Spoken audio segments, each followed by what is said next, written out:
오늘 신미일주 하는 날이죠. 신미일주 간단하게 해보고요. 그리고 나서 사주 상담 시작하도록 할게요. 오늘 신미일주. 신미일주 매울 신자를 쓰고 안일 미자를 쓰죠. 신미일주 그랬는데요. 경금은 이제 뭔가 사회에 필요로 한 실용적인 또는 뭔가 제도화되어 있는 이런 규칙, 규율 이런 것들을 정해가는 것이 경금이라고 한다면, 신금은 날카로운 보석이라고도 날카로운 칼이나 완성된 보석을 하기도 하거든요. 이 말은 세련됐다, 화려하다 이런 것을 얘기를 하기도 해요. 그래서 경금이 만들어 놓은 사회적인 시스템 또는 규칙 이런 것들 중에서 좀 불필요한 것 또는 투박한 것 이런 것들을 다 잘라내고 세련되게 만들어가는 과정을 얘기를 할 수 있습니다. 그래서 자를 건 잘라내고 녹일 건 녹이고 하기 때문에 성격적인 측면에서 좀 더 예민하고 까칠해질 수 있어요. 그래서 신금은 까칠하다, 예민하다 이걸로 이제 표현을 하게 되는데요.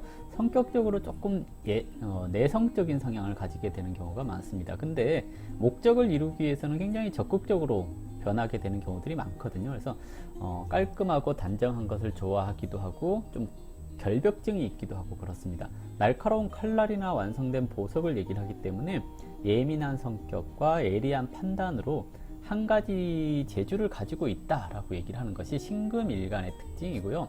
미토는 이 목화의 양적인 기운이 마무리되어 가는, 그리고 금수로 전환되어 가는 단계를 얘기를 합니다. 그래서 목의 묘, 고에 해당되는 건데요. 목이라고 하는 생명력이 미토에 이르렀으니 열매를 맺게 된다는 의미이기도 합니다.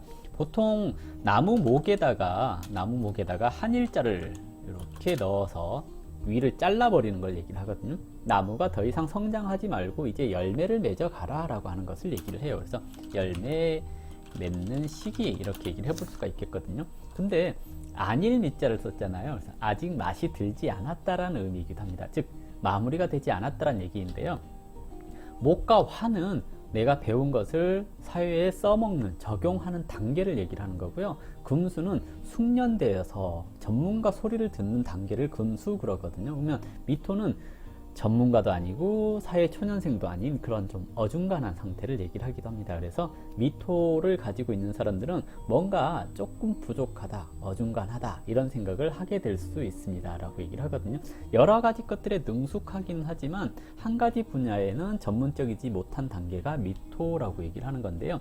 신금은 완성되어 있고 미토는 여러 가지는 잘하는데 한 가지를 잘 하지 못하는, 아직까지 미숙한 그런 단계가 되어서 만난 거잖아요. 그래서 어느 정도 경력이 쌓여 있는 미토와 예리한 그런 기운을 가지고 있는 신금이 만났기 때문에 겉으로는 그럴싸하다. 즉 신미일주는 겉으로는 그럴싸하다 이렇게 얘기를 하거든요. 그래서 겉으로는 그럴싸하고 외형적으로는 익어 보이지만 내면적으로는 맛이 좀 덜 들어있는 상태 이렇게 얘기를 하거든요. 그래서 어딘지 모르게 어설픈 그런 성향을 가지고 있는데요. 그런 의미에서 좀 허풍이 좀 있다라고 하는 것이 신미일주라고도 얘기를 하거든요. 그래서 조금 허풍이 있어요 이렇게 얘기를 하는 거고요. 이 신미일주의 특성은 이것저것 잘 한다라는 얘기입니다. 이것저것 잘 하는데 꼭 보면 결과가 산천포로 빠져버린다거나 그런 성향이 있기 때문에 여러 가지 새로운 것을 더 배우려고 하지 말고 한 가지 것에 신경 써서 숙련되어야 됩니다 라고 얘기를 하는 것이 신미일주입니다. 일단 보통 이제 이런 구조 자체가 이제 미토가 이제 육신상으로는 편인 그랬잖아요. 미토가 신금을 생하는 것은 어쨌든 부모나 윗사람이 나를 도와주는 것을 얘기를 하기도 하는데요. 문제는 사오미라고 하는 여름철에 태어난 신금이라는 얘기예요. 그러면 조금 약하거든요. 그래서 신미일주 자체는 좀 예민한 그런 기질을 많이 가지고 있는 건데요. 신금이 완성된 보석 그랬잖아요. 근데 미토는 여름이잖아요. 그러면 완성되어 있지만 유약한 보석을 얘기를 하겠죠. 그럼 즉 유리 같은 것을 얘기를 하죠. 그래서 신금일주는 겉으로는 화려하지만 잘 깨질 수 있는 유리 같은 그런 존재이기 때문에 주변에서 많이 보호를 하고 많이 대우를 해주고 그런 성향이 있어요. 그러면 그런 거 있잖아요. 가치평가가 굉장히 높게 되어 있는 신미일주라고 얘기를 하는 거거든요. 그래서 이 가치를 뭐라고 할까요?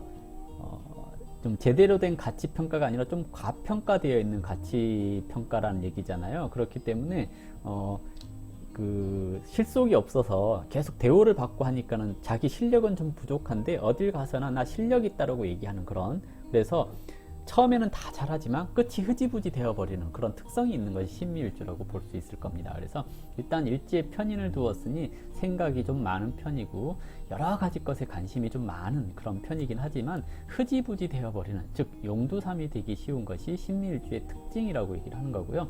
원래 진술충미는 백혼이, 괴강이니, 형충이니 이런 것들로 인해서 잘 깨지고 흔들리는 것을 얘기를 하거든요. 그래서 여러 가지 문제를 발생시키는 경우들이 많은데요. 신미는 그런 신살로부터 조금 자유로운 편이라고 얘기를 할 수가 있겠고요. 다만 미중의 을목, 정화 이런 것들이 좀 깨지기 쉬운 것을 얘기를 하기 때문에 축토나 술토를 주변에서 보면 이 을목이라고 하는 편제, 즉 배우자나 여자로 치자면 시어머니 또는 아버지 이런 분들의 건강 이런 것을 살펴봐야 되는 그런 구조라고 얘기를 할 수가 있죠. 그래서 30세부터 45세 사이에 이르는 기간 동안에 형충으로 깨게 될 경우에 시어머니 건강이라든지 본인 아버지 건강이라든지 이런 것에 신경을 좀 써줘야 되는 그런 일주가 신금일주다라고 얘기를 하는 거고요. 일지에 편인을 뒀는데 대인관계에 있어서 편인 그러면 대화가 통하는 사람이랑 만나고 싶습니다 하는 것을 얘기를 해요. 계속 얘기하지만 월주 같은 경우는 직업성을 얘기를 할 수가 있는데요.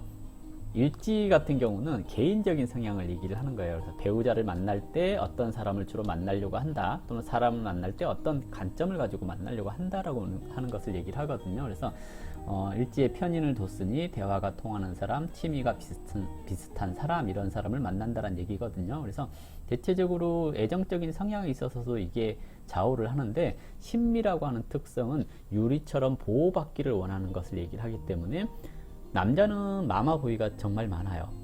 여자도 어머님의 간섭 또는 주변 사람들의 간섭, 과잉 보호 이런 것들이 좀 많다라고 얘기를 하거든요. 그래서 대우받는 일주가 신미일주입니다. 그래서 남자는 연상을 만나서 결혼하는 경우들이 종종 있고요.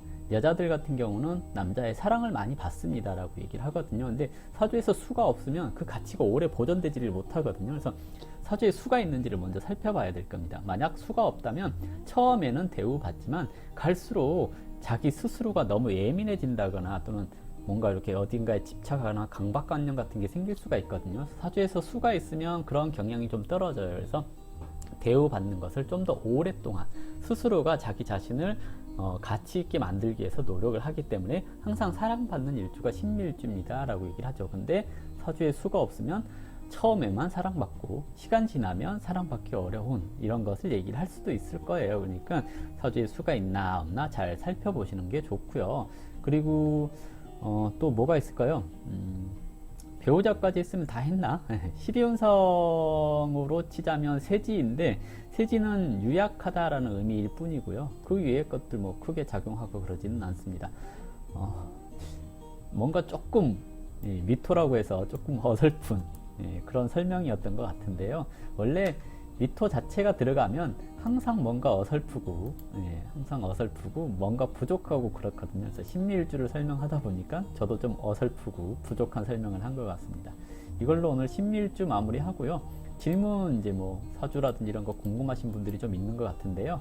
궁금한 거 있으시면 질문하셔도 됩니다.